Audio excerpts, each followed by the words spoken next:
Students, आज हम अनुच्छेद लेखन को पढ़ेंगे। अनुच्छेद लेखन को इंग्लिश में पैराग्राफ राइटिंग कहते हैं। अनुच्छेद क्या है, इसे कैसे लिखते हैं और अनुच्छेद, निबंध आदि में क्या अंतर है, ये आज हम पढ़ेंगे। ठीक है, तो चलिए शुरू करते हैं। किसी एक विषय पर संक्षिप्त में पूरी बात कहना ही अनुच्छेद लेखन कहलाता है।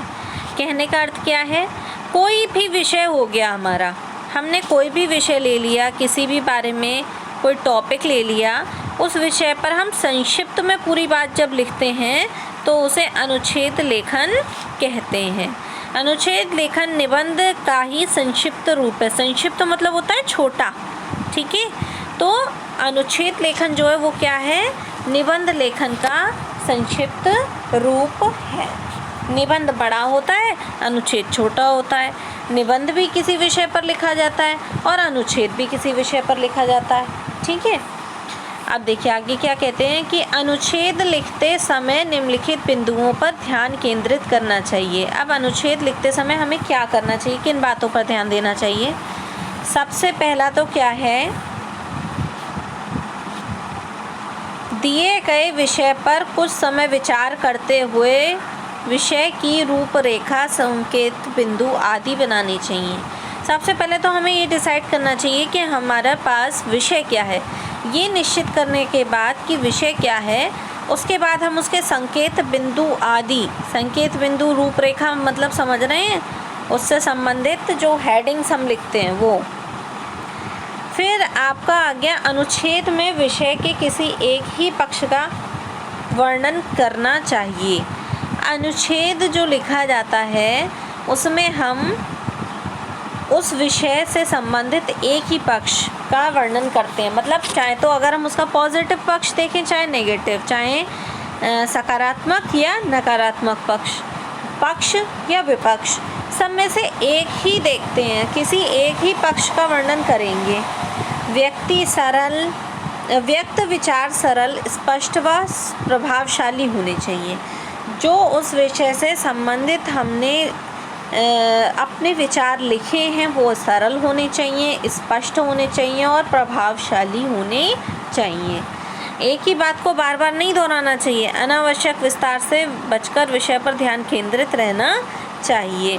कहने का अर्थ है कि अगर जब हम अनुच्छेद लिखते हैं तो एक ही बात को बार बार नहीं दोहराना चाहिए, रिपीटेशन नहीं होना चाहिए और अनावश्यक विस्तार से बचकर विषय पर ही ध्यान, मतलब जो हमारा टॉपिक है उसी से रिलेटेड बात लिखनी चाहिए, इधर उधर की बातें हमें नहीं लिखनी चाहिए। शब्द सीमा का ध्यान रखकर अनुच्छेद में एक रूपता बनाए रखनी चाहिए। शब्द सीमा मतलब है कितने शब्दों में लगभग, क्योंकि अनुच्छेद जो होता है वो 50, 60, 70, 80 ऐसे शब्दों में लिखा जाता है, जबकि निबंध जो है वो 150 शब्दों से अधिक शब्दों में लिखा जाता है। विषय से संबंधित सूक्ति अथवा कविता की पंक्तियों का प्रयोग भी किया जा सकता है। जब हम विषय लिख रहे हैं, जिस विषय के बारे में हम अनुच्छेद लिख रहे हैं, उस विषय से संबंधित अगर कोई अच्छी सूक्ति, अच्छी कविता की पंक्तियाँ, अच्छा श्लोक याद आ जाता है तो वो हमें लिखना चाहिए। अनुच्छेद लेखन के प्रकार समझ लीजिए। अब अनुच्छेद लेखन 3 प्रकार का माना जाता है। पहला विवरणात्मक अनुच्छेद, दूसरा अनुभवों पर आधारित अनुच्छेद, तीसरा काल्पनिक विषयों पर आधारित अनुच्छेद। कौन कौन से? विवरणात्मक, अनुभव और काल्पनिक विषय। ठीक है, तो विवरणात्मक कौन से होते हैं? प्रायः निम्नलिखित विषय पर होते हैं विवरणात्मक, जैसे जिसके बारे में हम विवरण प्रदान करें, जिसके बारे में हम बातें बताएं, जैसे सूर्योदय हो गया, ग्राम्य जीवन, भारतीय किसान, फुटबॉल मैच, हमारा विद्यालय, महात्मा गांधी। ठीक है, फिर दूसरा आ गया अनुभवों पर आधारित अनुच्छेद। अब अनुभव कैसे? जैसे कभी कोई वर्षा हुई, वर्षा की एक रात, भयंकर बाढ़ का दृश्य, विद्यालय में मेरा पहला दिन, पतंग उड़ाने पर लगी चोट, जब मैं कक्षा में प्रथम आया।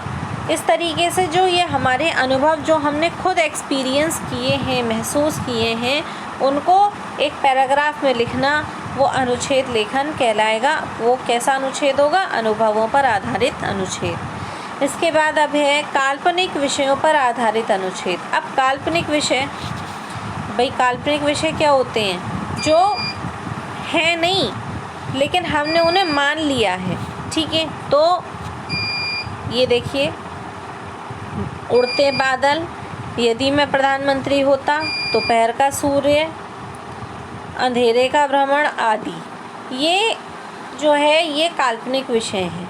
उदाहरण स्वरूप कुछ अनुच्छेद दिए गए हैं, इन्हें ध्यानपूर्वक पढ़कर अनुच्छेद लेखन का अभ्यास कीजिए। तो आइए हम अनुच्छेद लेखन का अभ्यास करते हैं। तो हम पढ़ेंगे ये, सबसे पहले हम पढ़ेंगे दशहरा। दशहरा हिंदुओं का एक प्रसिद्ध त्यौहार है। यह प्रतिवर्ष सारे भारत में अश्विन शुक्ल दशमी के दिन ही बड़ी धूमधाम से मनाया जाता है। इसे विजयदशमी भी कहते हैं। इस दिन भगवान राम ने रावण को युद्ध में मारकर विजय प्राप्त की थी। तभी से यह त्यौहार विजयदशमी के नाम से संपूर्ण देश में मनाया जाता है। दशहरे से 10 दिन पहले बड़े बड़े कस्बों और नगरों में रामलीला का आरंभ हो जाती है। इसमें राम के संपूर्ण जीवन को लोगों के सामने दर्शाया जाता है। दशहरे से कई दिन पहले रावण, मेघनाद, कुंभकर्ण के बड़े बड़े पुतले बनाए जाते हैं। वे एक बड़े मैदान में खड़े किए जाते हैं। हजारों लोग वहां मैदान में इकट्ठे होते हैं। तरह तरह की दुकानें लगाते हैं। अनेक झांकियां निकाली जाती हैं। सूर्यास्त से पहले रामचंद्र जी रावण के विशाल पुतले को तीर मारते हैं और तभी सभी पुतलों में आग लगा दी जाती है। लोग रावण दहन को देखकर अपने अपने घर लौटते हैं। इस दिन क्षत्रिय लोग अपने हथियारों को सजाकर उसकी पूजा करते हैं। ऐसे ही एक और ये है अनुच्छेद स्वतंत्रता दिवस। इसको देखो, 15 अगस्त का दिन हमारा स्वतंत्रता दिवस है। इसी दिन 1947 को भारत माता अंग्रेज़ों की दास्ता से मुक्त हुई थी। इस दिन राष्ट्रीय अवकाश होता है। प्रत्येक नगर में यह दिन बड़ी धूमधाम से मनाया जाता है। भारत की राजधानी दिल्ली में तो इस दिन लाल किले पर प्रधानमंत्री ध्वजारोहण कर देश के नाम संदेश देते हैं। दूरदर्शन एवं आकाशवाणी से यह संपूर्ण कार्यक्रम प्रसारित किया जाता है। 15 अगस्त हमें देशभक्ति की प्रेरणा देता है।